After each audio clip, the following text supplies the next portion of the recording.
అయితే ఇప్పుడు ఎలా చూజ్ చేసుకోవాలి? హాస్టల్స్‌ని మనం ఎలా చూజ్ చేసుకోవాలంటారు? ఇది ఒక చెక్ లిస్ట్. చివర్లో ఒక చెక్ లిస్ట్ ఇచ్చేద్దామండి పేరెంట్స్‌కి. మరి ఇప్పుడున్న హాస్టల్‌లో బెస్ట్ ఎలా చూజ్ చేసుకోవాలి? అంటే హాస్టల్ అంటే ఇప్పుడు నేను చెప్పినటువంటి 4 పాయింట్లు చూస్తే ఒక విశ్వవిద్యాలయం లాంటి వాతావరణం మనకు గుర్తుకొస్తుంది ఎవరైనా మనం కళ్ళు మూసుకుంటే. మరి కానీ అలాంటిది మనం ఈ స్టూడియో దాటి బయటకు చూస్తే హాస్టల్ గురించి చూస్తే ఎక్కడుంది? ఎక్కడా లేదు. ఆహా! అవును. కరెక్టే. అపార్ట్‌మెంటే హాస్టల్. 12 గంటలు, 14 గంటలు అదే బెంచీల మీద వాళ్ళు కూర్చొని ఏ ఫిజికల్ యాక్టివిటీ ఉండదు.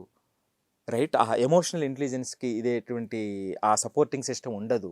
మరి అలాంటి చోట పిల్లలు మనం ఏం చేస్తున్నామంటే 12వ తరగతి తర్వాత చాలామంది పిల్లలు డీమోటివేట్ అయిపోయి బయటకొస్తున్నారు. అదే నా పర్సనల్‌గా నా బాధ కూడా. అలాంటి వాళ్ళని సేఫ్‌గార్డ్ చేయాలి అనే నేను పర్టిక్యులర్‌లీ ఆ జేఈఈ, నీట్‌కి సంబంధించి ఎంతమంది ఇబ్బంది పడుతున్నారు అంటే ఎంతోమంది ఇబ్బంది పడుతున్నారు. పేరెంట్స్ హెల్ప్‌లెస్ అయిపోతున్నారు. ఏం చేయాలో వాళ్ళకి అర్థం కాదు. ఇంకా గ్రామీణ ప్రాంతాల నుంచి వచ్చి ఇక్కడ అడ్జస్ట్ అవ్వడం అంటే ఇంకా కష్టం వాళ్ళకి. చాలా కష్టం. సో, ఇప్పుడు నేనేమంటున్నానంటే, ఇప్పుడు ఇది సీజన్ కాబట్టి నేను కొన్ని చెక్ లిస్టులు చెప్తానండి.